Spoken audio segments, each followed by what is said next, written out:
Very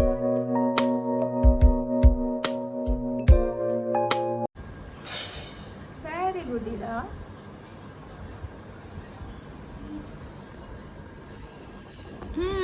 very good. नमस्ते, सत श्री अकाल, आदाब। Welcome back to my channel beauty की ब्यूटी। तो सुबह सुबह उठते ही ईरा अपने वाइट बोर्ड पे अपनी राइटिंग की प्रैक्टिस कर रही थी, ABCD बना रही थी। और नहा धो के जैसे ही रेडी हो गई, उसने क्लिप का डब्बा देखा और उसको खोल के स्टार्ट हो गई उसके साथ खेलना। क्योंकि इसके बाल बड़े तो हैं नहीं, तो लगाती तो बहुत कम है, उससे खेलती ज़्यादा है। शाम हो गई थी, हम लोग आ गए थे तीज की शॉपिंग के लिए, क्योंकि नेक्स्ट डे सुबह से तीज स्टार्ट हो जाती, तो उस समय टाइम नहीं मिलता और ना ही हमें हिम्मत होती। 11-16 आता है, 11-14 आता है। और यहाँ पे इतनी भीड़ थी, लोग सामान के लिए परेशान थे, उनको मिल ही नहीं रहा था। मैं भी 1 घंटे वेट करने के बाद मुझे ये सामान मिला है श्रृंगार का। तो मैंने सब जो भी माता पार्वती को चढ़ता है सारा श्रृंगार का सामान ले लिया। और ईरा को सुलाने के बाद मैंने ये स्टिकर वाली मेहंदी लगाई। और ट्रस्ट में ये बहुत ही अच्छी मेहंदी है। आपने अभी तक वीडियो नहीं देखी तो मेरे चैनल पर जाके देख लीजिए। बहुत ईजी है इससे मेहंदी लगाना। आप सभी को तीज की बहुत बहुत शुभकामनाएं। मैं यहाँ पे नहा के रेडी हो गई हूँ और मैंने हाथों में मेहंदी भी लगा ली है, चूड़ा भी पहन लिया है अपनी शादी का। तो आगे बने रहिए, मैं आपको दिखाती हूँ कैसे कैसे मेरे दिन की शुरुआत होती है और कैसे मैं पूजा करती हूँ, सब कुछ। और अभी टाइम है पैरों में रंग करने का या रंग लगाने का, तो मैं बस पायल और रंग लगाने जा रही हूँ अपने पैरों में। तो स्टे ट्यून्ड। और यहाँ मैंने ईरा के लिए तहरी रख दी थी और फिर मैं लग गई थी अपना पैरों को रंगने में, क्योंकि उसमें भी टाइम लगता है। ईरा यहाँ पे अपनी बुआ के घर गई हुई थी, तो मैं जल्दी जल्दी ये सारे काम निपटा रही थी कि उसके आने पे मुझे थोड़ा सा फ्री रहना है। और आज इतनी नींद आ रही थी, मतलब नींद पे कोई कंट्रोल ही नहीं था मेरा। मैं एकदम परेशान हो गई थी, और क्योंकि शायद रात में मैं बहुत लेट तक जगी थी, मेहंदी लगा रही थी। और इसकी डिज़ाइन मैंने ऑलरेडी शॉर्ट्स में शेयर कर दी है, अगर आपने नहीं देखी तो प्लीज़ जाके ज़रूर देख लीजिए। बहुत ही सुंदर लगता है पैरों में जब भी आलता लगता है, बहुत ही अच्छी वाइब आती है, लगता है कि हाँ व्रत है हमारा, तो बहुत सजने धजने का मन भी करता है। और ये मैंने निकाल ली थी नई बिछिया और ये पायल, तो इसको भी मैंने अपने पैरों पे बहुत ही अच्छे से पहन लिया था, बहुत ही सुंदर लग रहे थे पैर। फिर आ गई थी बारी ईयरिंग चेंज करने की, तो ये मुझे रजनीश ने ही गिफ्ट की है, तो सोचा आज ही इसको पहन लेते हैं। फिर बारी आ गई थी पूजा का सारा सामान इकट्ठा करने में। उसको मुझे इकट्ठा करने में ही 30 से 40 मिनट लग गए थे, क्योंकि आप जितना भी पूजा का सामान ले लो, कभी ना कभी कुछ ना कुछ हमेशा भूल ही जाता है। तो मैं एक एक करके बहुत सारी चीज़ें याद कर कर के ला रही थी और उसको अच्छे से रख रही थी कि पूजा के समय मुझे बीच में से ना उठना पड़े। और यहाँ मैंने याद कर कर के सारा सामान, मूंग से लेके काले तिल, सब कुछ रख लिया था कि बाद में मुझे कोई भी परेशानी नहीं चाहिए, मुझे अच्छे से सिर्फ पूजा करनी है। और यहाँ मैंने शिव जी को चढ़ाने के लिए सफ़ेद मिठाई और गणपति जी के लिए लड्डू ले लिया था पहले से ही। और फूल में मैंने बहुत तरह के फूल ले लिए थे, कच्चा दूध ले लिया था, जैसा आपको दिख रहा है। आपके यहाँ जो भी चढ़ता है, आप जो भी चढ़ाते हैं वो सब आप ले लीजिए। तो मैंने यहाँ पे धतूरा, पान के पत्ते, फूल, लाल फूल, सफ़ेद फूल, दूर्वा और श्रृंगार के सामान में मैंने चुनरी, हरी चूड़ी, लाल चूड़ी, 2 तरह की बिंदी, नेल पॉलिश, आलता, ब्लाउज़ का पीस, आप साड़ी भी चढ़ा सकते हैं, क्रीम, सिंदूर, तो सब जो भी श्रृंगार का सामान आपको याद आता है आप वो सब ले लीजिए, क्योंकि माता पार्वती को सारा श्रृंगार का सामान चढ़ता है।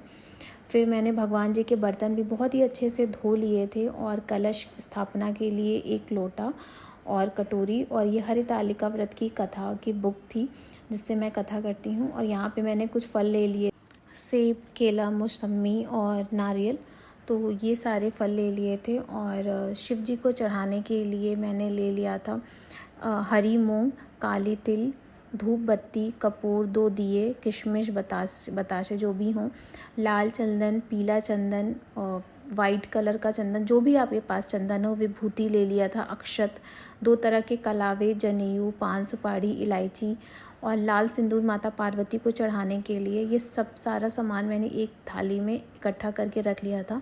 सुपारी जो कलश स्थापना में आपको चाहिए, तो ये सारा सामान मैंने इकट्ठा कर लिया था कि कुछ भी चीज़ मैं गलती से भी भूलूँ नहीं। और मंडप बनाने के लिए मैंने घर के बाहर ही केले का पत्ता है, उससे मैंने केले के पत्ते ले लिए थे कि अच्छे से मंडप बना दिया जाए, फिर ही शिव जी और उनके पूरे परिवार की स्थापना की जाएगी। तो मैं ये सब ले आई थी।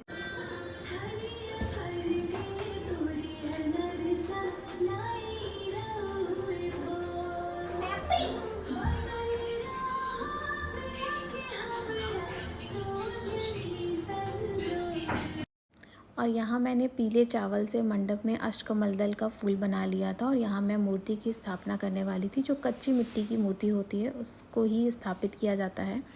ये थी शिव परिवार की मूर्ति जो देखने में इतनी ही सुंदर, इतनी मनमोहक लगती है।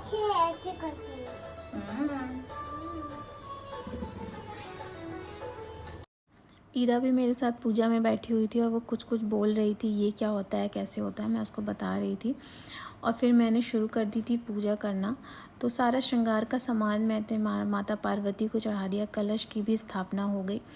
तो बहुत ही अच्छे से पूजा हो गई, बहुत ही अच्छा लगा पूजा करके। आप में से कितने लोग ये व्रत रहते हैं मुझे ज़रूर बताइएगा।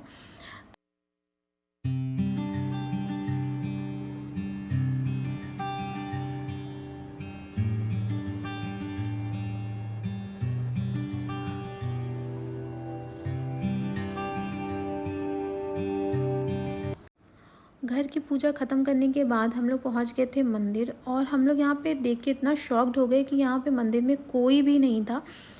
पता नहीं क्यों, बट बहुत ही ऐसा कम होता है कि यहाँ कोई ना हो। और हम लोग ने बहुत ही अच्छे से पूजा की, एकदम भी भीड़ नहीं थी और मंदिर भी एकदम साफ़ था। किसी ने शायद मंदिर पूरा साफ़ कर दिया था और यहाँ बहुत ही अच्छा लग रहा था बैठ के पूजा करके। हम लोग ने बहुत ही टाइम लिया और अच्छे से भगवान शिव जी की पूजा की, प्रार्थना किया कि हमारा सुहाग बना रहे। और जैसे ही हम लोग निकलने वाले थे हमें एक काला कुत्ता सीधे मंदिर के अंदर दिखा, वो जो गेट पे बैठा हुआ था।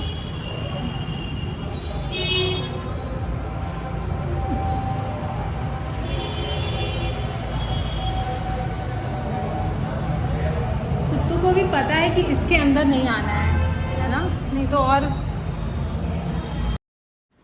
तो मंदिर पे कुछ मिनट बैठने के बाद हम लोग आ गए थे वापस घर को और सो गए थे। फिर नेक्स्ट डे सुबह यहाँ पे बज रहे हैं सुबह के 4 और मैं नहा के आ गई थी भोग बनाने के लिए। कुछ भी मीठा, आप पूड़ी हलवा बना सकते हैं, आप गुलगुले बना सकते हैं। तो मैं यहाँ आज गुलगुले बना रही थी।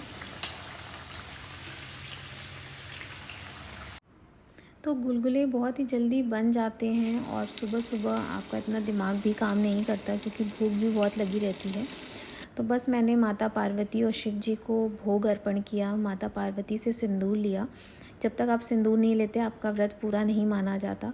तो बहुत ही अच्छे से मैंने अपनी पूजा संपन्न की। आई होप आपको मेरा ये व्लॉग पसंद आया हो। पसंद आया हो तो please like, share and subscribe. Thank you for watching.